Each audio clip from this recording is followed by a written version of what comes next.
قناة نداء الدعوة تقدم إن الحمد لله نحمده ونستعينه ونستغفره ونستهديه ونتوب إليه ونعوذ بالله من شرور أنفسنا وسيئات أعمالنا.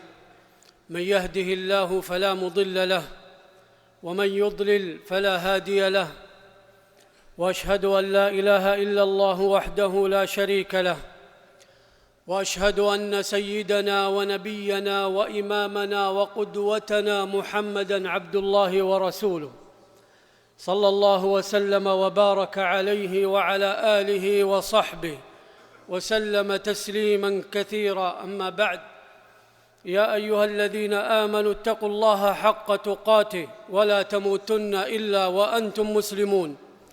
أيها الإخوة المؤمنون، الحكمة في القيادة صفة من الصفات الحميدة وخلق من الأخلاق الكريمة، والتي أثنى الله تبارك وتعالى على المتصفين بها والمتمثلين لها ثناء حميدا مجيدا.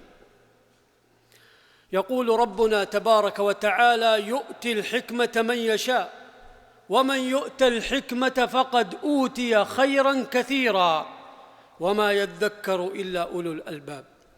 ولذلك ارتبطت هذه الحكمة أيها الإخوة بمعايير عديدة لها الأثر البالغ في صنع وإحداث الفارق حين تكون الأمور على المحك كما يقال، وحين تتخذ القرارات وتنظم الصفوف وتوضع الأهداف.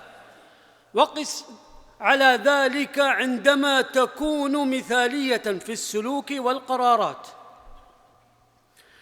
ولعل من أبرز المواقف التي تجلت فيها الحكمة والأناة والعقل الراجح في تجنب المخاطر وعدم الاندفاع الغير محسوب ووضع الشيء في مواضعه واستخدام أساليب الإقناع الحسي والمعنوي وغيرها من أنماط الحكمة التي من اتصف بها فقد أوتي خيرا كثيرا. من أبرز المواقف التي تجلت فيها هذه الحكمة وبالمعايير التي ذكرناها ما جاء في سورة النمل، وتحديداً عندما جاء الهدهد إلى سليمان عليه الصلاة والسلام. كنا قد تكلمنا في خطبة ماضية عن الهدهد ودوره في الدعوة إلى الله عز وجل. فهذا الهدهد لما جاء إلى سليمان من رحلته الاستكشافية جاء من سبأ بخبر يقين، فقال لسليمان: أحط بما لم تحط به وجئتك من سبأ بنبأ يقين. ما هو هذا النبأ وما هو هذا الخبر الذي يستدعي أن يهب سليمان عليه الصلاة والسلام هبة مضرية لحل هذه المشكلة وللوقوف على هذا الخطر؟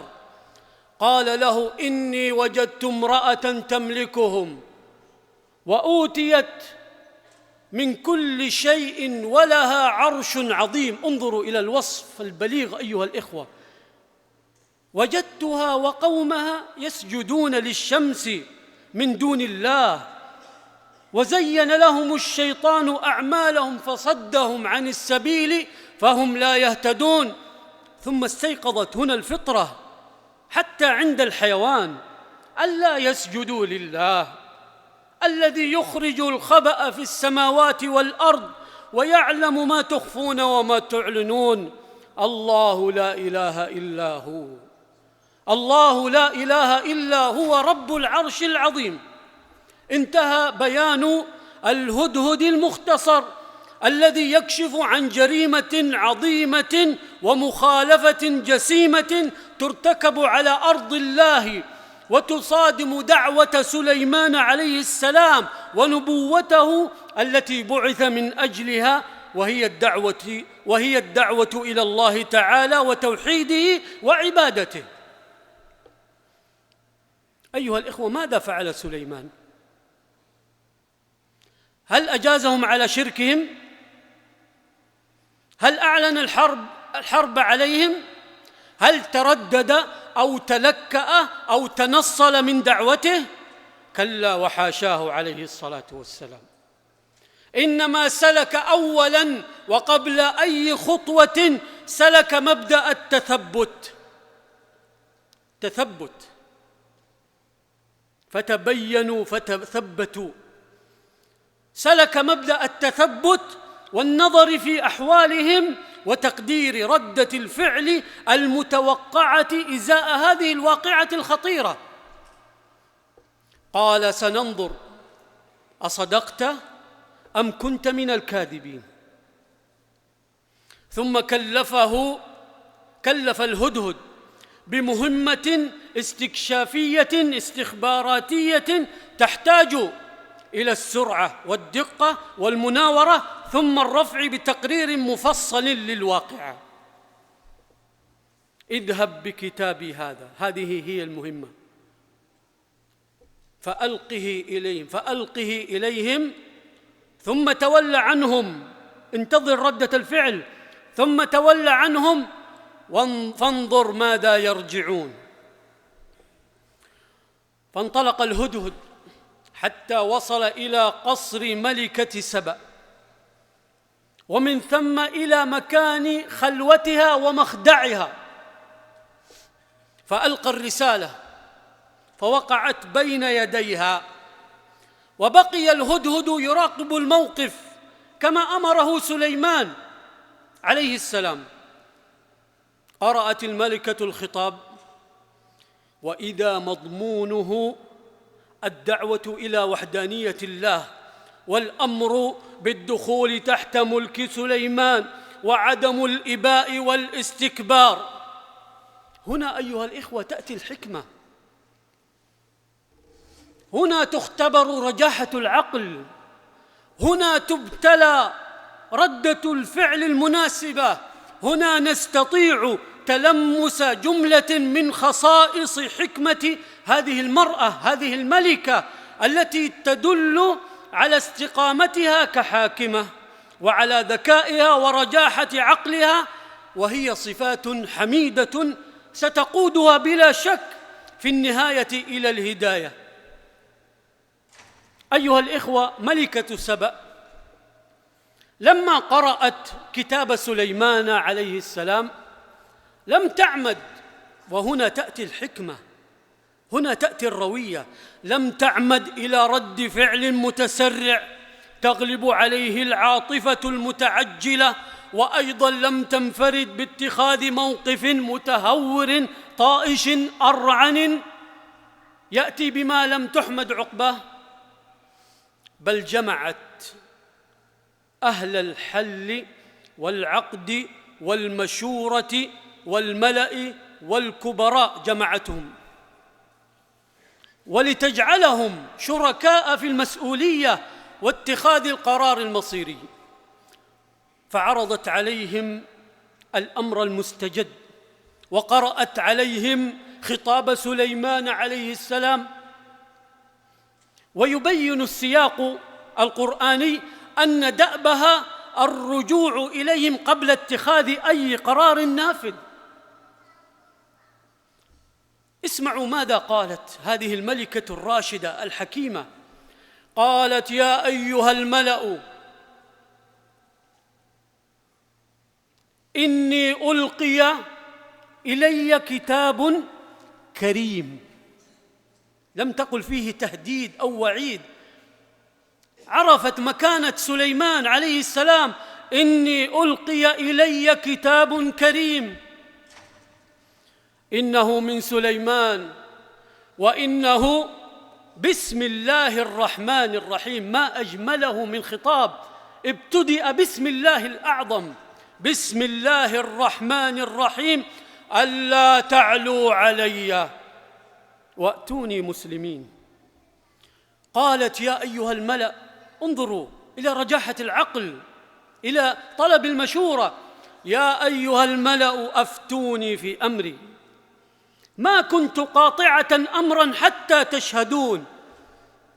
أيها الإخوة، إن هذا المبدأ الشوري يدل على أنها تسوس بلادها بمبادئ الشورى وتداول الآراء وسماع وجهات النظر الموافقة لها وكذلك المخالفة، بعيداً عن أنواع الاستبداد والانفراد بالرأي والقرار.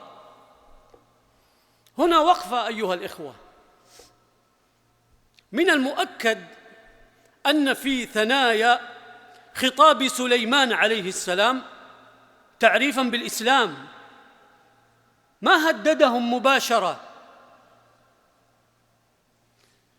بل من المؤكد أن خطابه تضمن تعريفاً بالإسلام ودعوتها وقومها إليه،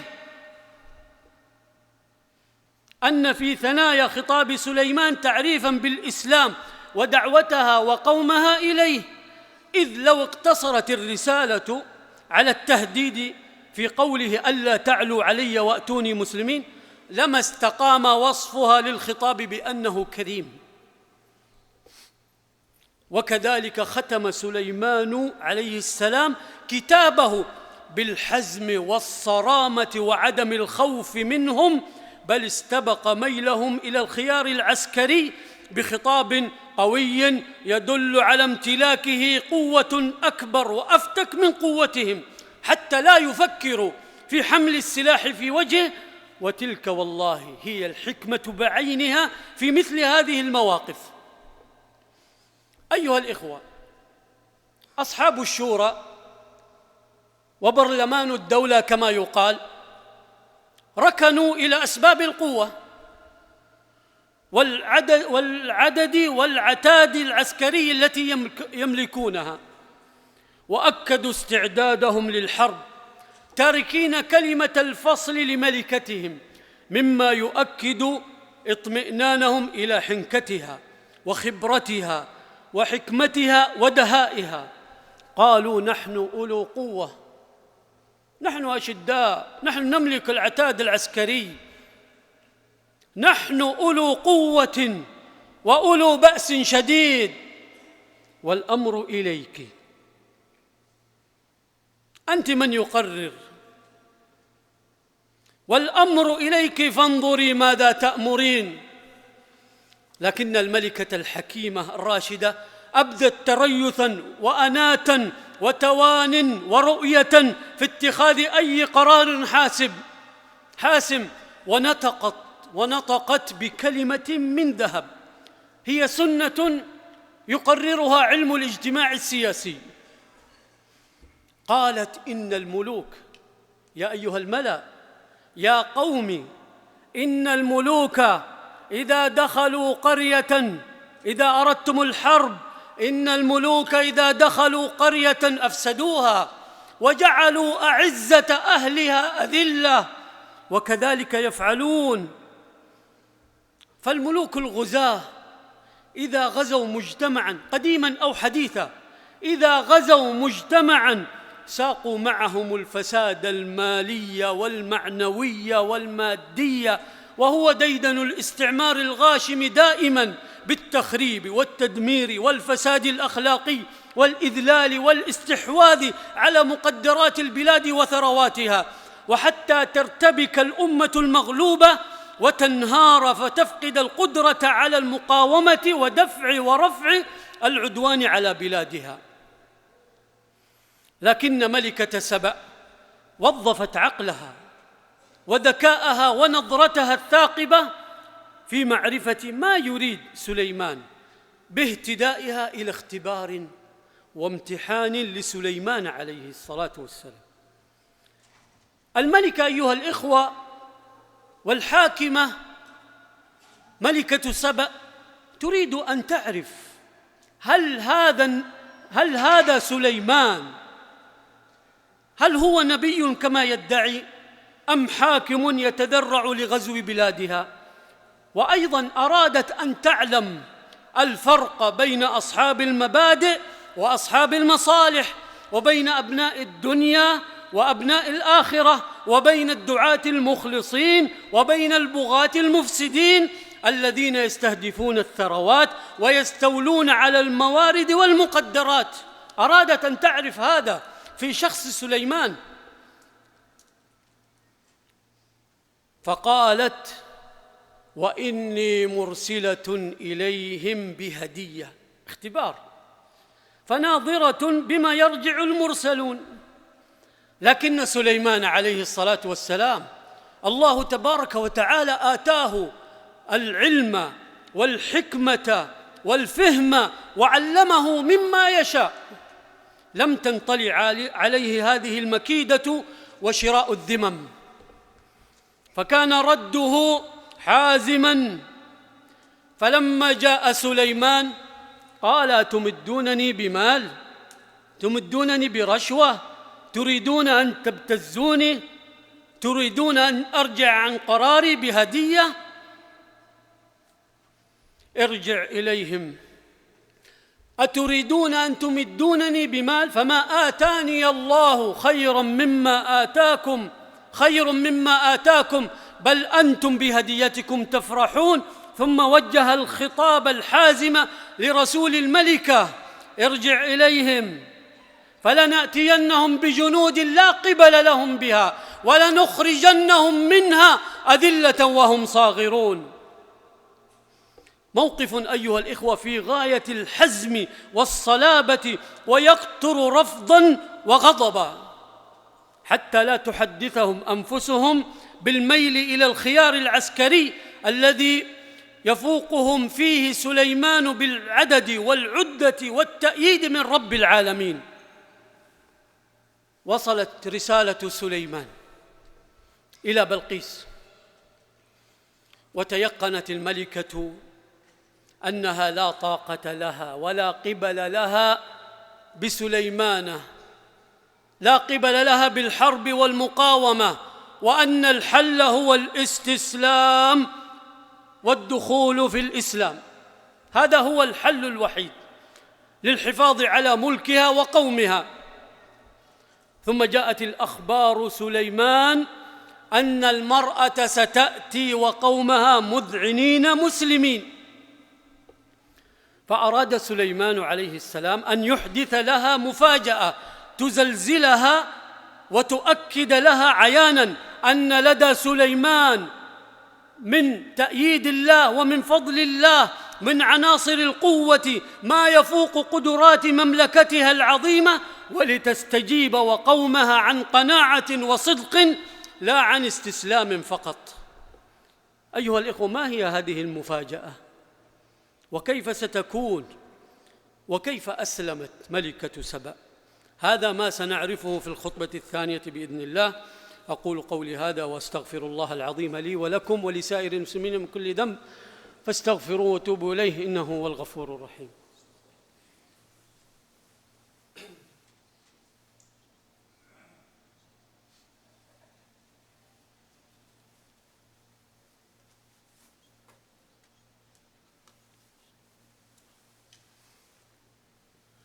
الحمد لله وكفى، والصلاة والسلام على عباده الذين اصطفى، أما بعد، فنذكر أيها الإخوة قول الهدهد لما جاء سليمان بخبر ملكة سبأ أن لها عرش عظيم، أي كرسي لا مثيل له من حسن الصنعة وجمال المنظر وضخامة الحجم وشدة الإبهار، ولها عرش عظيم. ما جعل سليمان يجري لها اختباراً ذهنياً لترى قوته وتسخير الله تعالى له من كل شيء، فقال للملأ لأتباعه من حوله: يا أيها الملأ، أيكم يأتيني بعرشها قبل أن يأتوني مسلمين؟ اختبار لكم أيها الجنود المسخرين، من يأتيني بعرشها قبل أن يأتوني مسلمين؟ قال عفريت من الجن قدم له عرضا ربما نراه عرضا لا يصدق. قال: أنا آتيك به قبل أن تقوم من مقامك، قبل أن تقوم من كرسيك يا نبي الله سأتيك بهذا العرش. أي يأتيه بهذا العرش في ساعات قليلة. أيها الإخوة، المسافة بين اليمن وبين فلسطين بعيدة، تقطع آنذاك في شهور من السير الحثيث، وهذا يأتيه بالعرش في ساعات قليلة، شيء لا يصدق.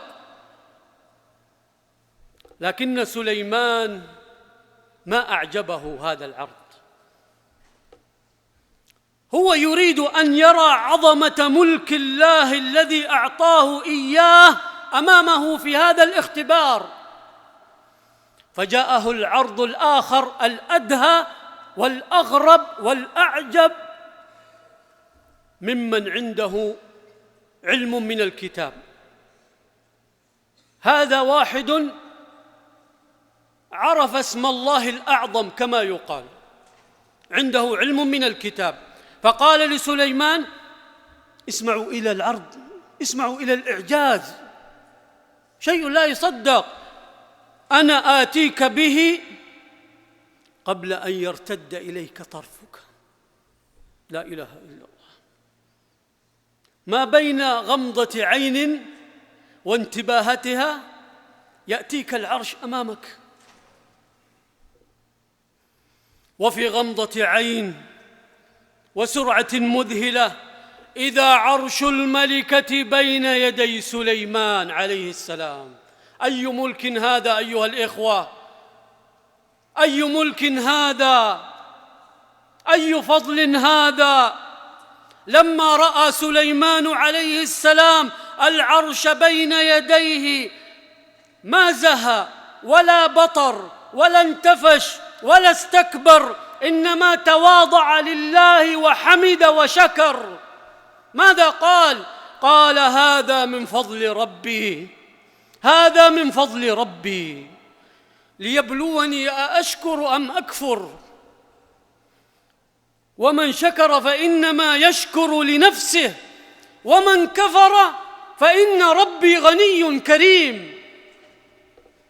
بعدها أمر سليمان عليه السلام أن يغير معالم العرش ليختبر إدراكها وفطنتها، فقال: نكروا لها عرشها ننظر أتهتدي أم تكون من الذين لا يهتدون.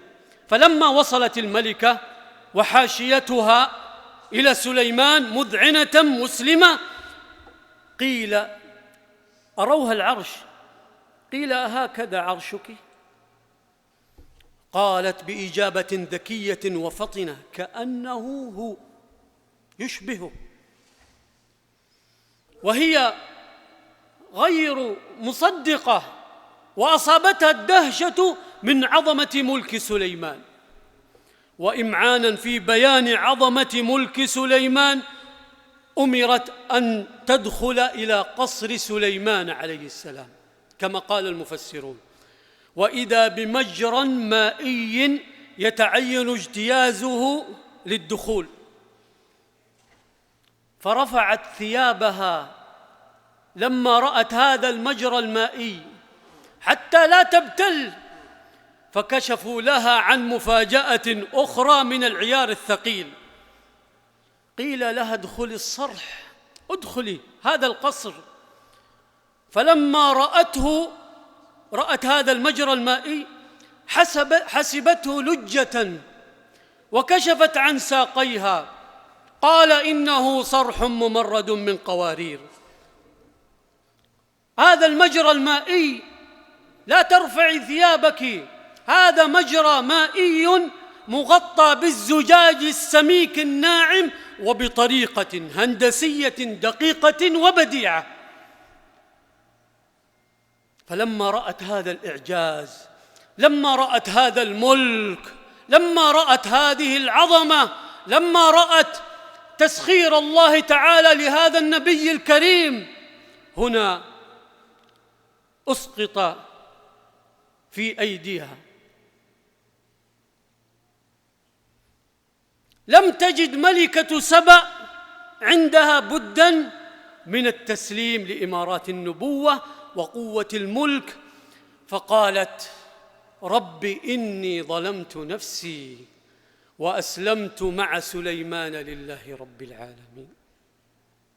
أيها الإخوة، هكذا انتهت فصول هذه القصة بهذه الخاتمة الجميلة الحسنة، ودخول أهل سبأ في دين الله بفضل الله أولا، ثم بدور الهدهد وأمانته وحنكته، ثم برجاحة عقل الملكة، وقبل كل ذلك وبعد تأييد الله تعالى حكمة وتواضع نبي الله سليمان عليه الصلاة والسلام. عباد الله، صلوا وسلموا على البشير النذير والسراج المنير كما أمركم ربكم بذلك، فقال عز من قائل: إن الله وملائكته يصلون على النبي يا أيها الذين آمنوا صلوا عليه وسلموا تسليما. اللهم صل وسلم وبارك على عبدك ورسولك محمد، وارض اللهم عن الصحابة أجمعين وعن التابعين ومن تبعهم بإحسان إلى يوم الدين، وعنا معهم بعفوك وكرمك يا أكرم الأكرمين. اللهم أعز الإسلام وانصر المسلمين، اللهم أعز الإسلام وانصر المسلمين، اللهم أعز الإسلام وانصر المسلمين.